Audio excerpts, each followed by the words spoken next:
Hello, welcome to this course in social cognition with me, Dr. Harry Manley. So in this course, we're going to cover the topic of social cognition, but what exactly do we mean by that term? And if we put it most simply, it refers to the study of how people make sense of other people and themselves in order to effectively coordinate with their social world. So in other words, how do we go about understanding our own thinking, and how do we make judgments and inferences about what other people are thinking and explain the causes behind their behaviors. Social cognition is also a subfield of social psychology, and it's particularly interested with the processes in the way that we interpret, select, remember, and use social information in order to make these different judgments and decisions. You'll also find that the course syllabus looks very similar to the course syllabus for cognitive psychology. And the primary difference is that whereas in cognitive psychology, we're typically interested in how we process non-social stimuli, so in other words, objects, the focus of our attention in this course is going to be how we process social stimuli. So in other words, rather than understanding how we process that this is a cup, we end up processing the fact that we look at somebody else, we see them, we can understand what they're thinking, we can read their facial expressions, etc. Okay, why is it that you should be excited about social cognition? And I'm going to try and convince you that you should be. For me, one of the reasons that this course is really interesting is the fact that it addresses questions that are relevant to your real life. So we're going to cover topics that have really important implications in contemporary society. So whether this is covering topics about the way that you make inferences and judgments about the personality and characteristics of other individuals, which is something that you do on a daily basis. When you meet somebody new, the first thing you do is form an impression of who is this person, what kind of personality traits do they have. We're picking up very subtle cues. Right now, when you're watching this video, you're making interpretations about me. So what are the processes that are involved in us making these judgments? We're also going to focus on topics in terms of group context that are going to be really relevant, so to do with how individuals develop particular ideologies, how stereotyping and prejudice develops, and what individuals and society can do to maybe minimize some of the negative impacts of this. And we'll also look at some issues to do with communication and trust. And I think in an era with sort of the prevalence of fake news and misinformation that's out there, understanding some of these principles is going to be really informative and really important. So before we dig into any of the course material, what I want to do right now is just get you to think of your intuitive judgments or intuitive thoughts about some questions that we're going to tackle in the course. So one of these concerns our degree of free will that we have over the decisions and choices that we make in our everyday life. So I want you to think, and again, there's no correct or wrong answer to this, it's just your subjective impression, your interpretation. To what degree do you think your behaviors and decisions are determined by explicit motives? So in other words, your everyday decisions and choices that you make, to what degree do you think that is completely under your control? So on a scale of like 0, you have no control over it, there's external forces that are deciding. This could be fate, so deterministic reasons, or it could be any other external force. So that you're being swayed by marketing and subtle cues, versus at the other end of the scale, every single decision and choice that you make is a conscious and deliberate decision that you've freely chosen to do this. Where do you think you fall along this scale? So that's one issue that we're going to address, is how much conscious control and awareness we have over our decisions. In week 3, we're going to consider some of the judgments and automatic inferences that we make when we look at other people's faces. So for example, if you look at the person that's on the screen here, what judgments do you think you make about the person's possible personality? So what is this person like, in other words? And again, I'm not expecting you to have an accurate judgment of what this person is, but if you had to make a best guess about this person's personality, so whether they're kind or unkind, whether they're aggressive or empathetic, how would you be able to rate this person? We're going to find out in week 3 that there's particular dimensions that we tend to consistently make inferences about people, and we do this in a very rapid, automatic way.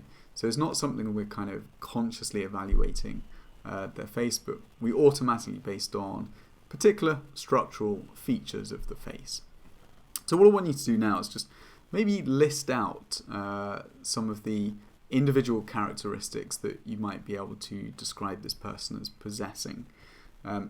So what dimensions do you think you judge them according to?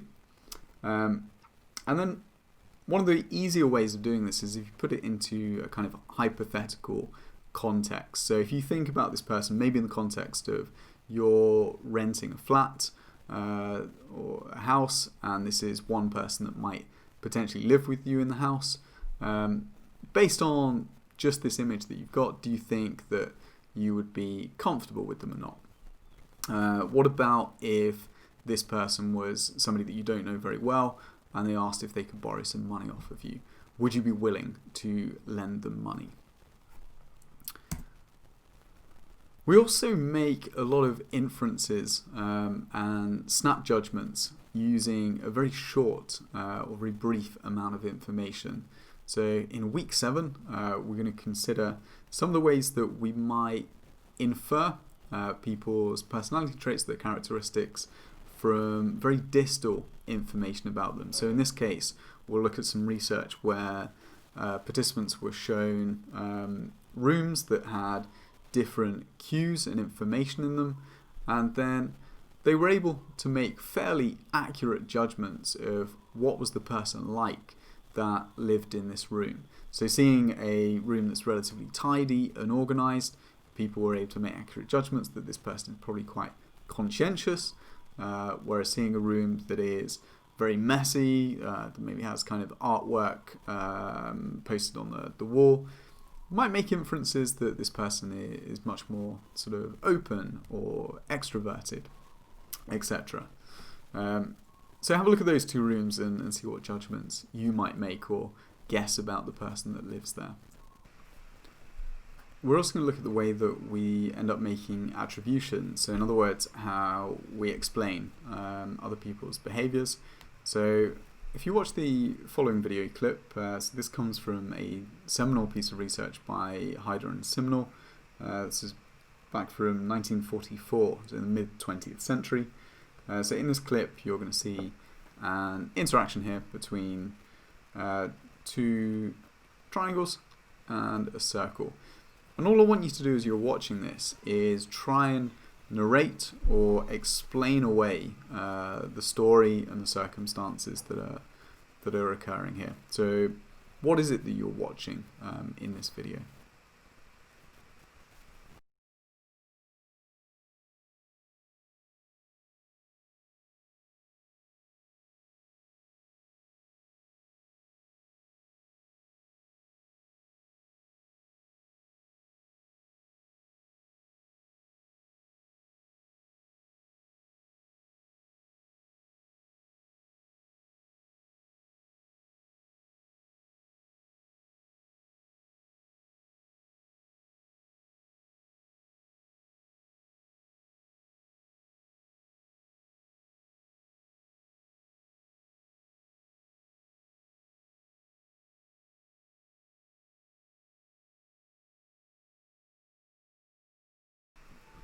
Okay, so in the video that you've just watched, this was originally used by Hyder and Simnel to explore something known as phenomenal causality.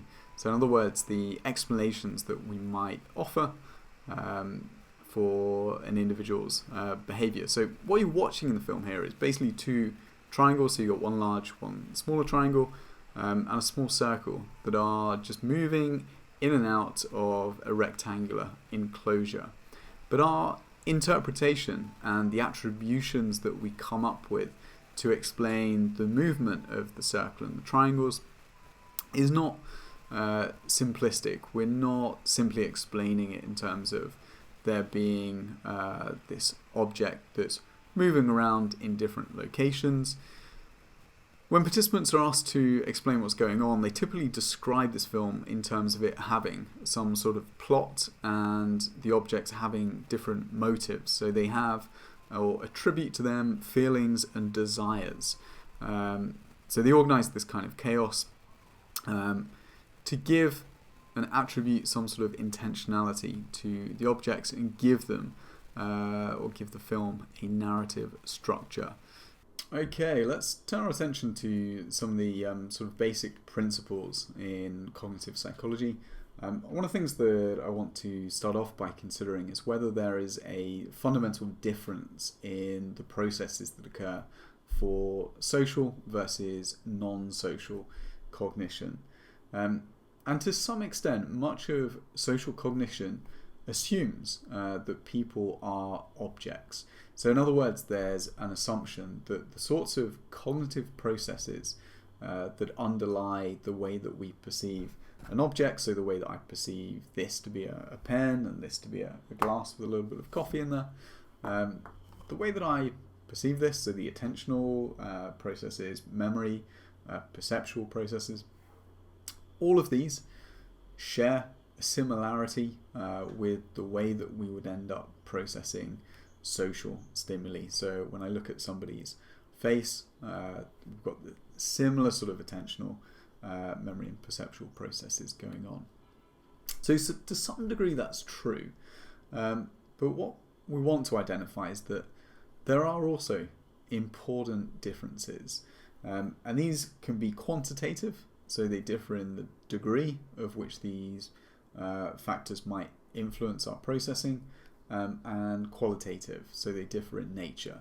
So in other words, you have some processes that will only ever occur in social cognition, whereas they just don't appear or are not a factor in non-social cognition.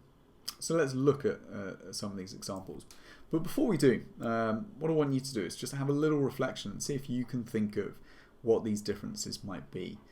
So what differences might occur between social and non-social cognition? And an example to maybe get you thinking about this is, what is the difference between me perceiving that this is a pen and me looking over and seeing that there's a person standing to my right? What fundamental differences are going on there? So take a moment to think of those. Okay, so many of the differences that occur between social and non-social cognition are quantitative in nature. Now, that's a fancy word, but all it means is basically differences in degrees. So in other words, something might only have a small impact in non-social cognition, whereas it has a significant or substantial effect in social cognition. And three of those that we've highlighted on here is poverty and ambiguity of the stimulus. So in cognitive psychology, we've already considered some examples where we end up seeing underspecified information in the environment. So you might not see the full picture of a stimuli that you're trying to process, yet our perceptual system is able to fill in this missing information and give us a kind of full, accurate percept of something. So in other words, when you see this pen that's hiding behind the cup here, you're missing this information that's in the middle, but we make an inference that rather than it being two ends of a pen, we're seeing an entire pen that's obscured here.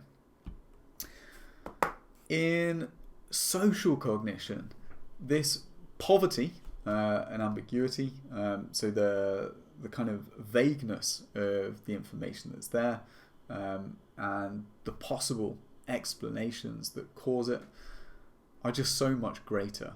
So it's so much harder to accurately interpret and to understand and perceive exactly what's going on. So there's so many conflicting cues that are there in the environment that it's just much harder to make accurate inferences and interpretations of social compared to non-social stimuli.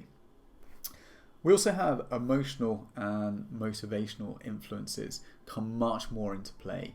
So this often goes under the term of hot cognition. It's basically the idea that when you're processing objects, a lot of the time there's not too much of a kind of emotional impact here. Whereas when we're processing and trying to make inferences about other individuals, a lot of the time we have an invested emotional response to them. So whether that's the fact that we might be attracted to them, we dislike them, and these emotional and mood effects can have a large role in determining what judgments we make of other individuals.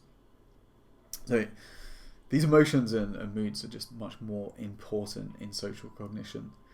We also have context effects.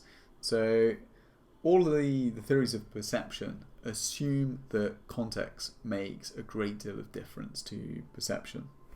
So in our basic cognitive psychology lectures, we saw that you have this kind of figure ground, similar to the example I just gave you. There's figure ground distinctions. If you think of the Ebbinghaus illusion, the context of an object that you're looking at is heavily influenced by its context, what's its surrounding.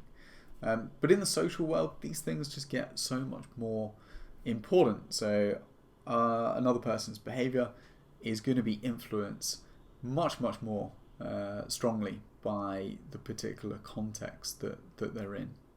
So they're going to behave differently in different situations, and we need to take this into account. So let's consider some examples of ambiguous social stimuli to understand these quantitative differences in social cognition.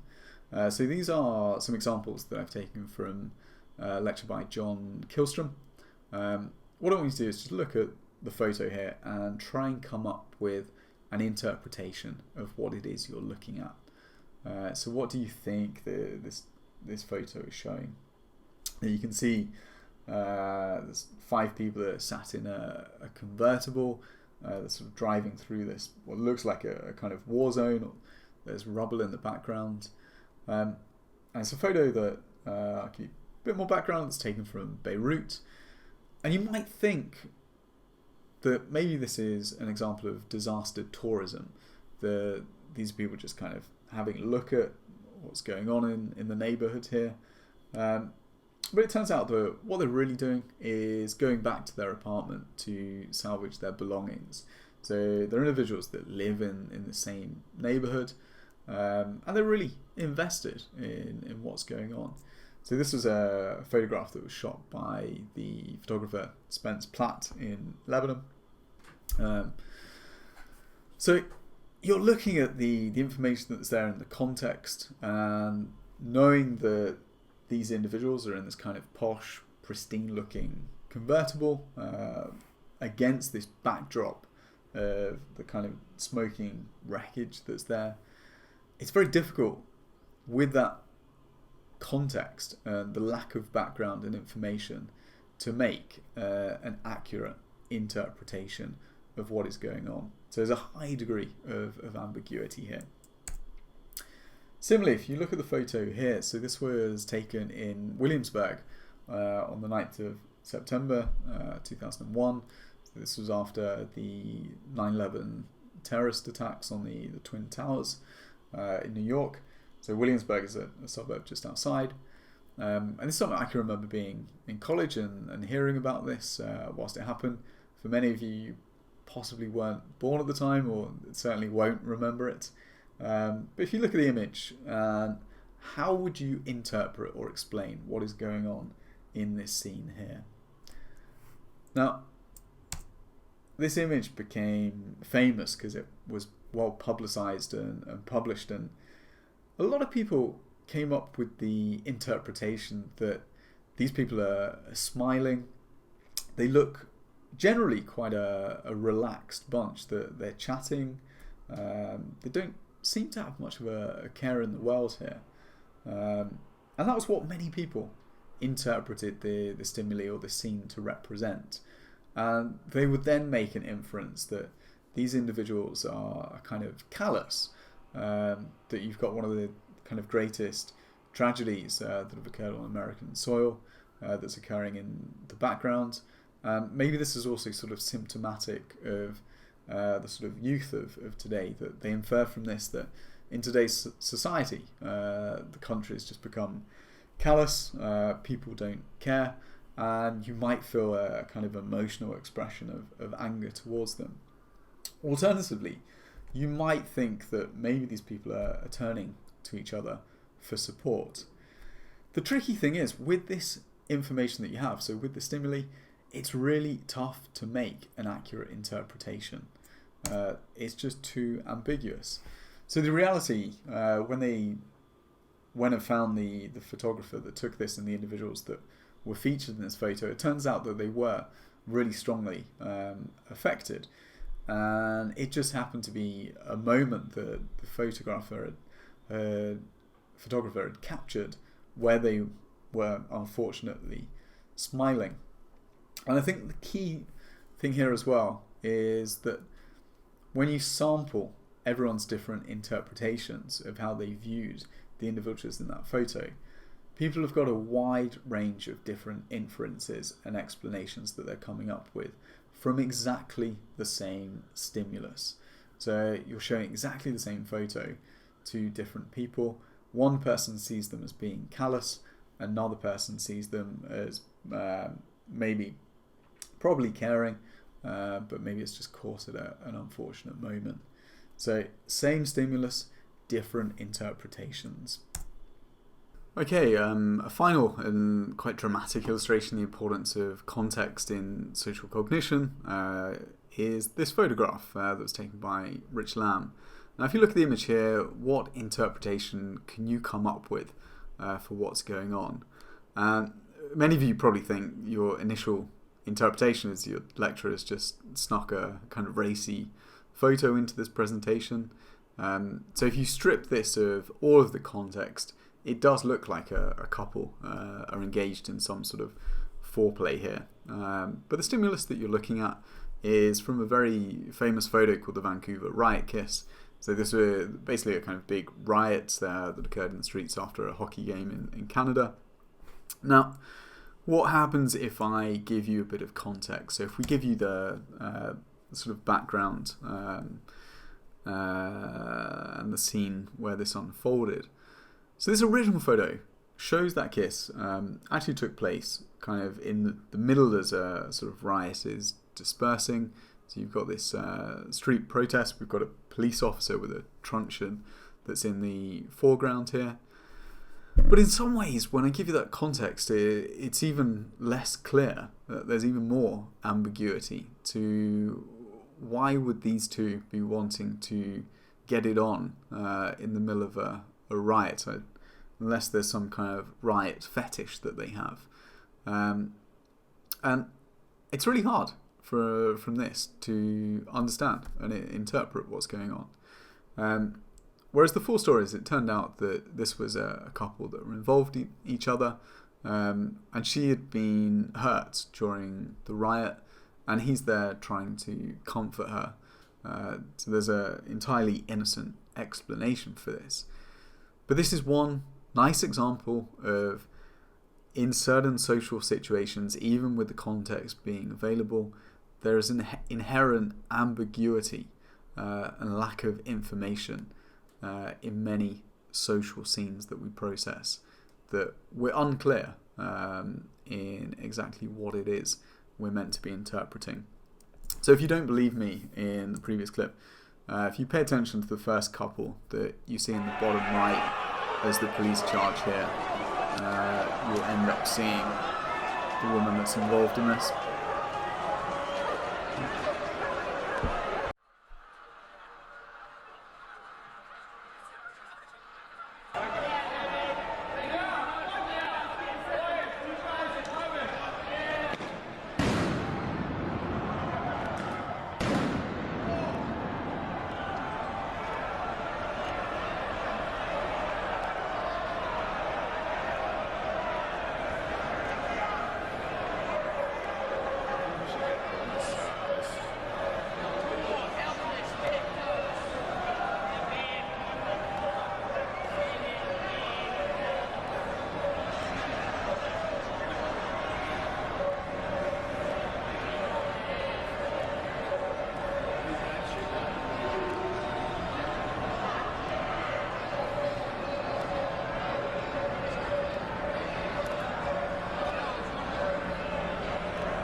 So again here, when you're given the full context and the background information, we can make reasonable interpretations of what's going on.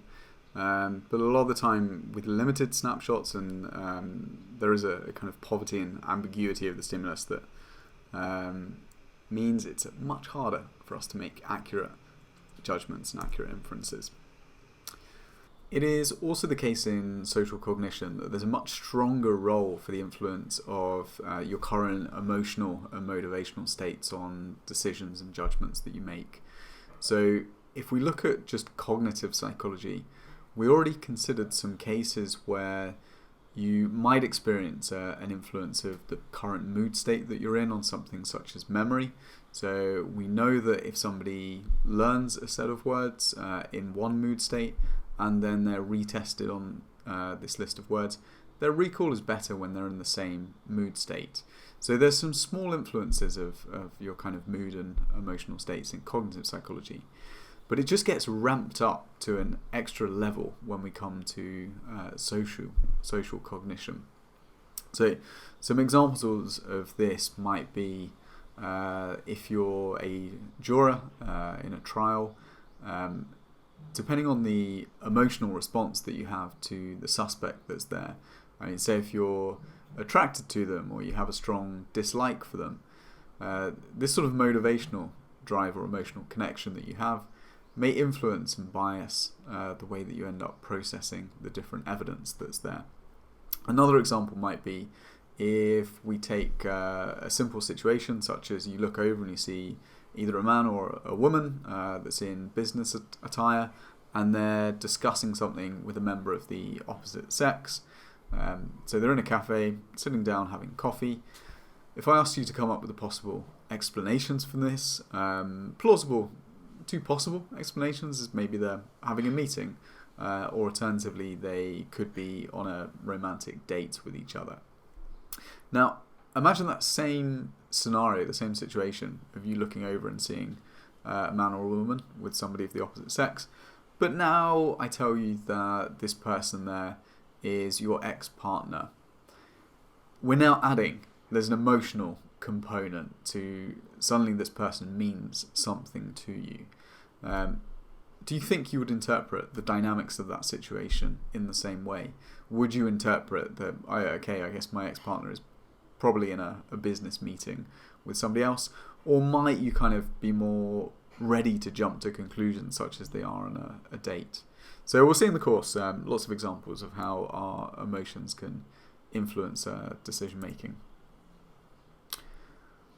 We also know that the effect of context is much more salient. So the influence of the situation and the context you're in has a huge bearing on our interpretation of other people's behaviors. So again, within cognitive psychology, we know many perceptual cases where we require the context in order to be able to understand what the stimuli is that we're looking at. In the social world, this context is just much more salient. So the same types of behaviors, the same types of actions can mean entirely different things depending on the context that somebody is within. As one example of this, this is taken from a peer-reviewed paper. If you look at the woman's face on the left-hand side, some of you might be able to recognise who this is already. What I want you to do is just label what emotion do you think this is. So how would you label it? And then how confident would you be in the judgment that you're making? So just what emotional state. And for me, most people looking at that without any additional context would come to an interpretation that maybe this person is angry. They might be in pain. Now, if I give you some context and you look at picture B on here, so again, we're seeing the same facial expression, but now you've got this information about the context that this is Serena Williams in a game of tennis. She's pumping her fist, and suddenly now that facial expression within that context seems much more straightforward to interpret as the fact it's a kind of passionate roar of celebration, or it's certainly a positive emotional expression that she's demonstrating there. So the context is going to make a huge difference to our interpretation of events. So those examples before, again, are quantitative differences. So we're talking about it happens to some degree in cognitive psychology, but probably happens a lot more in social cognition. But there's also some examples of qualitative differences. So these are when you have something that just doesn't really happen, isn't a factor in cognitive psychology, but is in social cognition. So one of these is we have specific neural regions in the brain that appear uniquely relevant for social cognition. One that should be familiar already is the fusiform face area. So we know that this region seems to be uniquely associated with the processing of faces. We're going to see in this course there's arguments against that point. So other researchers argue that maybe it isn't actually just faces, it's anything that requires a high degree of fine-grained distinctions. So the fusiform face area is also active when people are making expert distinctions between similar objects. We also have a process to do with mentalizing and theory of mind that seems uniquely associated with the dorsomedial prefrontal cortex. We have neurons in the brain that respond to our own initiation of actions and also to watching and observing the actions of other people. So if you do single cell recording, you can find a neuron that will respond when you grasp your hand like this, but also when you observe somebody else grasping their hand like this. And that's something that is uniquely associated with social processes. Another clearly qualitative difference between social and non-social cognition is the fact that humans are typically moving targets. So whereas with the work that we do in non-social cognition, the objects of interest, so whether that's a glass that you're looking at, a mobile telephone, these things don't react. They remain passive. They don't respond to you directing your attention towards them. Whereas that's not the case with other humans. So when you're trying to interpret and understand the beliefs and the values and the intentions of somebody else, as soon as they know that they're being observed by you, they may shape their behaviours and their responses in order to present themselves in a positive light, so dynamically responding to the attention that you're giving them. So they change when they know they're being watched in order to give a good impression. But we're also then trying to read between the lines. So we know that when we look at somebody else that they might adapt and change their behaviour. We know that they might be trying to be on their best behaviour and give a good impression. So we try and sort of read between the lines and filter or interpret their behaviour based on this knowledge. So one example that you might already be familiar of that's related to this is something known as the Hawthorne or the observer effect. So this was an effect that derives from some research that was done in industrial organisation psychology. So within a company, they change some elements of the working environment and wanted to see what effect this had on employers' work rate, so their performance or productivity within the workforce. And they found effects, so strong effects, after having changed these elements of the workplace. But it turned out that a lot of these effects were driven by the fact that the employees knew that they were being observed, they knew that they were being watched, and that caused them to change their behaviour, rather than it necessarily being the actual changes that were implemented in the work environment. So in our social interactions, you can extend these influences that I've just talked about into essentially a kind of infinite loop here. So explore this with the example that, imagine John is trying to perceive Simon. So he's trying to understand what Simon is thinking and feeling. Simon knows that John is trying to perceive Simon. But John also knows that Simon knows that John is trying to perceive Simon. And Simon knows that John knows that Simon knows that John is trying to perceive Simon. So there's this kind of indefinite series of inferences that we're making and understanding of other people's knowledge. Okay, now that we've looked at some of the basic differences between non-social and social cognition, let's look at a few principles or perspectives that are important in social cognition. So one of these is the concept of the person in the situation, so the context and the environment influencing the behaviours and thoughts that we have.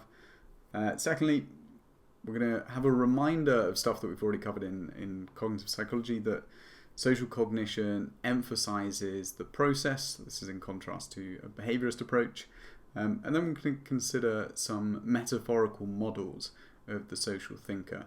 So particularly how have social cognition researchers thought about or used different metaphors to explain the way that we go about interacting with and processing our environment. So the first of these, the person in the situation, is essentially the idea that we need to consider the combined influences of both the context, the situation that you're in, as well as individual goals and motivations.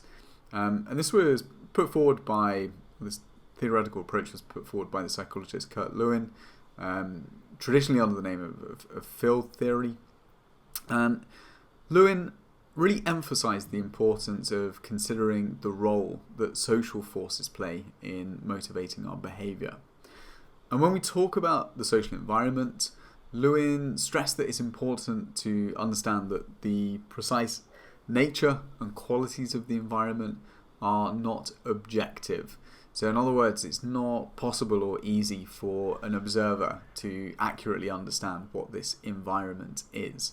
The environment is constructed by your own perception of what this current context or situation is, so the own perceptions of the individual. So a simple example of how this might work is the environment of a party. So on the surface we have an objective situation or objective context, that there is a social gathering, there's a big party, might be loud music, but the perception of this situation for different individuals is going to vary. So for the extroverted person, this is a very positive and stimulating environment, whereas for the introvert, this environment is something that they might be very averse to. And then if we want to understand what predicts behaviour, it's driven by a combined effect of multiple forces that act on the individual to either drive or restrain particular behaviour, that then combines with your own motivations and personal goals. So this is something over the last probably decade that I think has really started to be appreciated a lot more within the fields of social psychology, is understanding this entire interplay between the individual and the particular, or their perceptions of the environment and the context that they're in. So Lewin's field theory can also be expressed through the conventions of mathematics. So in this equation here we have B for behaviour is a function of the personality and the environment. So B stands for the individual's overt, publicly observable behaviour. So anything that they're doing that's observable, that might be directed towards another person. The P stands for all of these internal causal factors within the individual. So these are kind of cognitive, emotional, motivational states. We might consider personality traits, attitudes, ideologies, behavioral dispositions, etc. And the environment stands for all of these causal factors that reside in the world outside the individual. So at the most basic level, these could be elements to do with the temperature, the humidity, etc. But at a more social level, it's to do with the sort of presence of other people, the behaviors of other people, the restriction of social obligations in the environment. So as you're walking around, there's important social norms and social roles that you need to conform to. So there's particular demands in certain situations. Other people have expectations of us. And all of these things are going to drive or restrain our behavior in particular ways. So our behavior can only really be understood by this combination of stuff like personality traits, interacting with social norms and elements of the social environment. So one rather simplistic example I'll give you where we can think about how the environment might exert an effect on something such as your study behavior is if we take a person, so this is somebody who will assume they have a positive attitude towards doing well in their exams, so they're motivated to revise and to study. If you take the same person and then put them in two different contexts or two different environments, so one of these would be in a library where the social norm and everything is kind of driving you towards, or it's conducive towards study, then the behavior that might come from this is increased levels of study.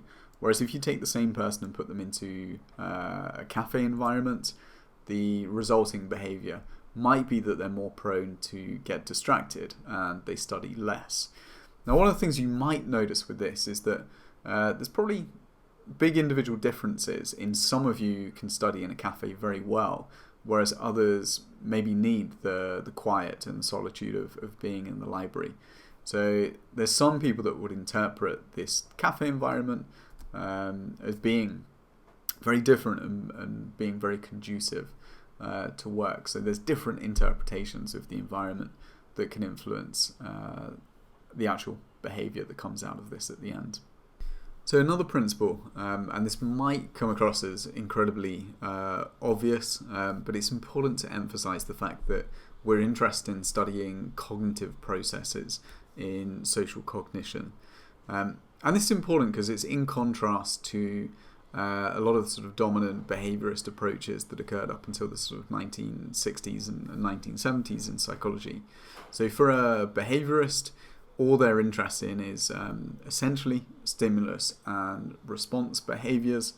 So let's think of an example. If you're walking down the street and you encounter somebody that's begging and asking for money, to a behaviorist, the stimulus is somebody begging. The response is whether you decide to donate or not donate money.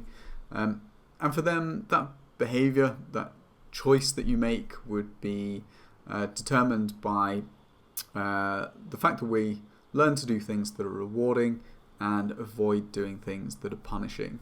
So we would donate if we've been previously rewarded for it, or we think there is a reinforcement associated with it, or we wouldn't donate if we don't think there's any reward or there's a potential punishment with it. Whereas in social cognition, it views this very differently. It's the idea that we see somebody that's begging, and there's then a kind of internal cognitive processes and decisions that are made, weighing up the pros and the cons of donating money to this person. So that might be an evaluation of how much money you have. Can we afford to give this person some? It might include weighing up what are the inferences that we're making about how this beggar is going to spend the money? Do we think that they're going to spend the money on drugs, or do we think they're going to spend it on food? And it's this intermediary cognitive process that determines the decision to donate money. Yeah, it seems pretty obvious, but a lot of this cognitive process was neglected in the past. Okay, in this section, what I want to do is have a look at how social cognition has adopted a number of metaphors over the years to understand how people perceive and make sense of the world. And we're going to return to these ideas as we go through the course, and they're going to become much more relevant. And I think you should be familiar with many of these from your social psychology course anyway. But it's nice at this moment just to give you an introduction to these different ways or different metaphors that have been used to describe how we process and how we think about the world. So going from the sort of 1950s, there was a lot of focus on consistency seeker models. So the main role of this was to reduce discomfort from cognitive discrepancy, and you might be familiar with this in terms of cognitive dissonance. Then there was an approach to the naive scientist, cognitive miser, the motivated tactician, and more recently a focus on humans as activated actors. So let's have a look at each of these metaphors in turn. So some of the earliest models to understand human thinking can be classified by considering humans as essentially consistency seekers. So that's our motivation, that's what we want to do. We're driven by this need for consistency. And the best known of these consistency theories is cognitive dissonance theory, which you might be familiar with, should be familiar with, it's developed by Leon Festinger. And consistency seeker views individuals as being motivated to reduce the perceived discrepancy between cognitions. So for example, if you say that you're going to go on a diet, which kind of classic New Year's resolution, but then you end up eating unhealthy fast food, would be motivated to try and reduce the inconsistency between these two cognitions. And one way you can do this is either by changing the objective definition of what a diet is. So you could change and make it a little bit more flexible, and say that you diet on every other day, for example. Or we say that it's important to be balanced and the occasional splurge is fine. So let's think of a specific example or an illustration that might demonstrate a consistency seeker in action. So let's suppose that you are somebody who's deeply invested in the belief that you are a generous person.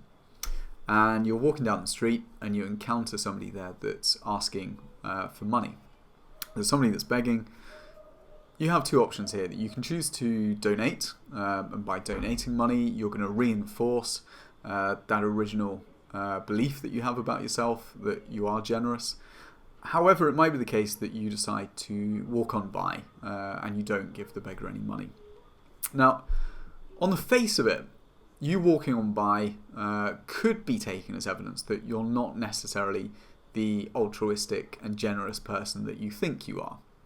And this is where cognitive dissonance theory would argue that we become really motivated to reduce this discrepancy between the belief that you have and the actions that you've engaged in. And what we want to do is make them more consistent. So we want to make them aligned. So in this case, we want to come up with a reason for justifying why you not giving money to the beggar isn't inconsistent with the belief that you're a generous individual. So for example, you might then explain away the fact that you didn't give them money by appealing to the fact that lots of people that are begging, rather than spending that money on food, they tend to spend it on drugs. And maybe there's a more effective place that I could give my donation. So in summary here, we're taking perceived inconsistencies are often argued to make people feel a negative mood state. So we feel some kind of anxiety when there's this inconsistency. And this motivates us to want to reduce this inconsistency. Now, cognitive dissonance tends to be really popular with students seeing this as a kind of strong explanation for a lot of our behaviours. However, one of the kind of big problems with these theories is it turns out when you do experiments with this that people can actually tolerate quite a bit of inconsistency, and much more than cognitive dissonance or consistency seeking theories would assume. We actually seem to tolerate it pretty well. So generally, there's cases where this is relevant, but generally the field has sort of moved on and taken different metaphors or different approaches. And whilst we'll see some examples of how the consistency seeker models are still relevant for explaining behavior, a lot of the research in social cognition after this kind of pushed on towards emphasizing and really focusing on the role of cognition rather than possible motivational influences. And the first view within the social cognition framework was referred to as the naive scientist. So this is a theory or perspective put forward by Fritz Heider, and this is basically making an assumption that humans are trying to make sense of the world much in the same way as a scientist would. So Heider believed that people are essentially naive psychologists trying to make the best sense of the world that they possibly can. So constantly looking out for cause and effect relationships. So you're observing the variation between one thing happening and what impact or what effect this has. And he didn't really put forward necessarily a theory per se. There were rather kind of two main ideas that came out of this that were influential, and particularly with regard to attribution theories and explaining the cause of people's behaviors. This is particularly this distinction between dispositional and situational attributions. So if we think of an example where a student hands in a paper or an assignment that's late, so hypothetically, there are different attributions, so different inferences that you can make about the underlying cause and explanation for why they've handed in that assignment late. We can make dispositional attributions, which is typically where we focus on enduring characteristics of the person that would explain why the assignment is late. So we might think that this is a student who's just inherently lazy. They're low in conscientiousness. They might prioritize partying all the time as opposed to focusing on work. Alternatively, we can make situational attributions. So we might focus on the fact that there's external events, so whether that's problems at home, that they're overworked during their studies, and these would be plausible explanations for why the assignment was handed in late. And we'll look throughout this course at the different occasions when we're biased to jump to one conclusion rather than the other. Another real-world example of this might be if you imagine that you've arranged to meet somebody for a coffee and they don't show up or they don't answer your calls, so you're just there sitting in this coffee shop by yourself. There's a world of possible explanations for this behavior, of why they haven't turned up and why they haven't answered their call. It's very plausible that they've been called away to some sort of emergency that would explain it. So that's some kind of external event. Or we could think as another attribution might be, maybe it's the fact that this is a person that doesn't really prioritize your time. They don't really care about meeting up with you. That if they've got a better offer, maybe they're doing something else. So as a kind of naive scientist, you might be weighing up these different possible alternatives and balancing this with prior knowledge about the person. So is it the case that this person in the past has not showed up for meetings with you, etc. Anyway, so that's the way that we might make some sorts of attributions. Now, the problem with this is that a lot of our attributions are often inaccurate. And they can be inaccurate because, firstly, we don't have enough facts. So a lot of the time we're just going on very limited information. So in that case of somebody not turning up for the date, you don't really have any information about them at all. You've got past experience and the fact that they're currently not answering your phone calls. There's a bunch of other things if we wanted to really understand why they're not there that we would need to have insight to. And alternatively, or additionally, our emotions can often bias and influence our decisions. So it might be very different explanations that you come up with if this is someone that you're meeting for a business meeting versus someone that you're, say, meeting for a first date. Now, if you're someone that's pretty kind of shy or maybe has low expectations of yourself and you're really excited about this date and it's someone that's really attractive and then you find out they don't turn up, but yeah, maybe you then start making attributions that this person's seen my profile, maybe they don't like me, etc. Anyway, so our attributions are often inaccurate. So a third metaphor that then tried to recognize on the fact that people often fail to act in a rational way, so the sort of rational way that you might expect from a scientist, is that of a person as a cognitive miser. And the term miser just refers to someone who spends as little money as possible. So someone who's kind of thrifty, stingy. And this view contends that much of thinking in a scientific way, so rigorously analyzing kind of cause and effect relationships, is actually really taxing. So it's effortful and difficult. And if we were to do this in our everyday life for making inferences about every single thing that goes on, we'd just become overwhelmed. So the complexity of social stimuli and trying to make accurate inferences would just be too demanding for us to be able to do. And we started to realize that people are capacity limited. So there's a finite amount of energy and resources that you're going to be willing to invest on a daily basis to make accurate attributions and accurate decisions and judgments. And instead we're efficiency driven. So rather than necessarily making the best choice the whole time, we want to make somewhere in the sort of balance of a good enough choice that doesn't necessarily involve too much effort for me. So people adopt strategies to try and simplify these complex problems. So rather than paying attention to all of the stimuli that's kind of constantly bombarding us, we might ignore lots of this information and instead make rapid inferences.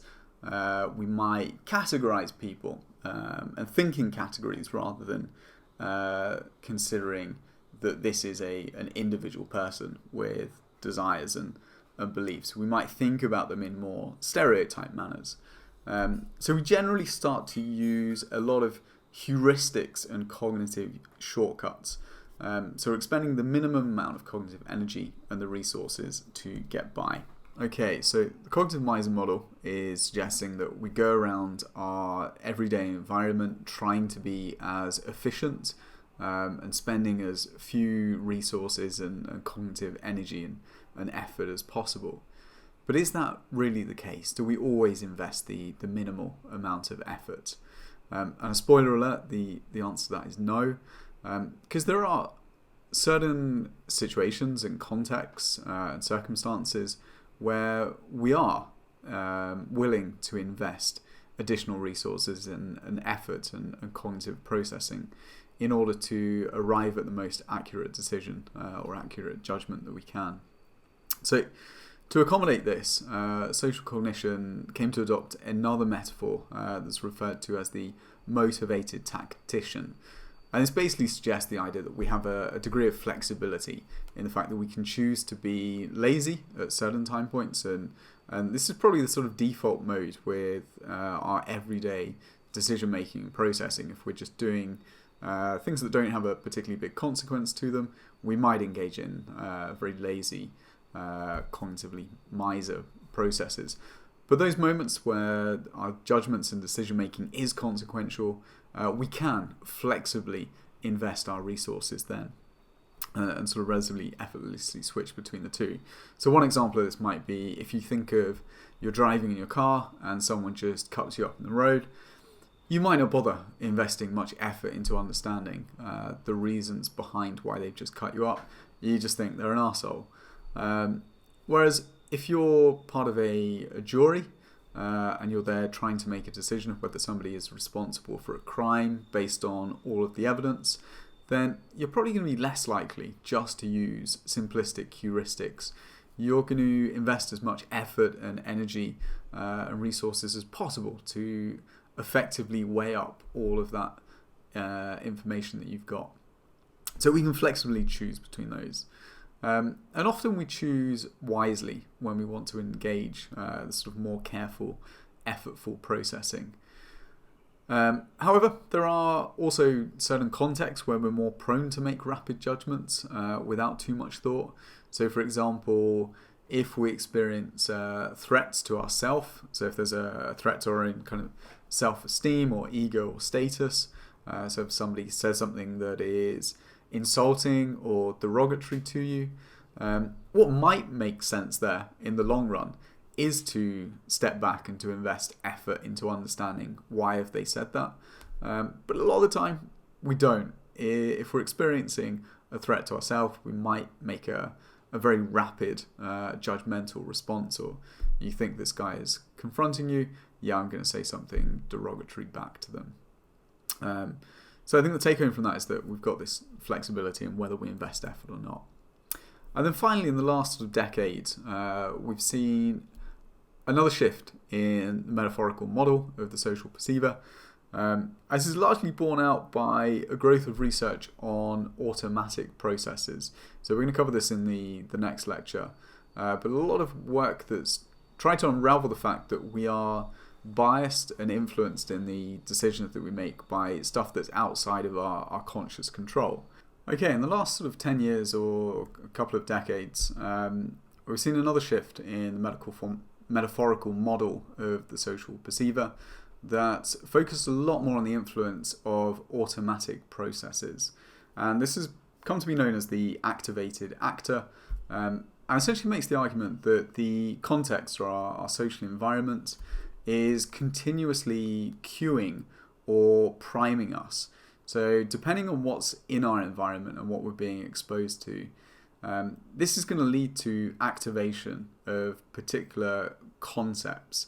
And activation of these concepts would prime or cue our behavior and our cognitions and our evaluations in very subtle but consistent ways.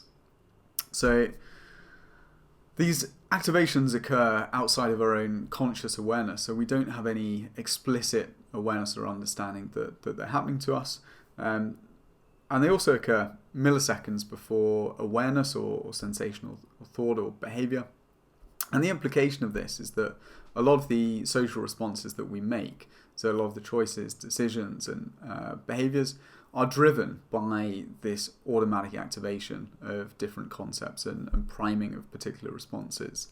And it depends where you fall on this sort of gradient of how much our choices in everyday life are automatic versus under our own conscious free will or conscious control. But researchers, some will argue that it's sort of over 95% of our choices in everyday life are driven through automatic subconscious processes. And I'm not going to expand on that too much more because it's the focus of next week's lecture.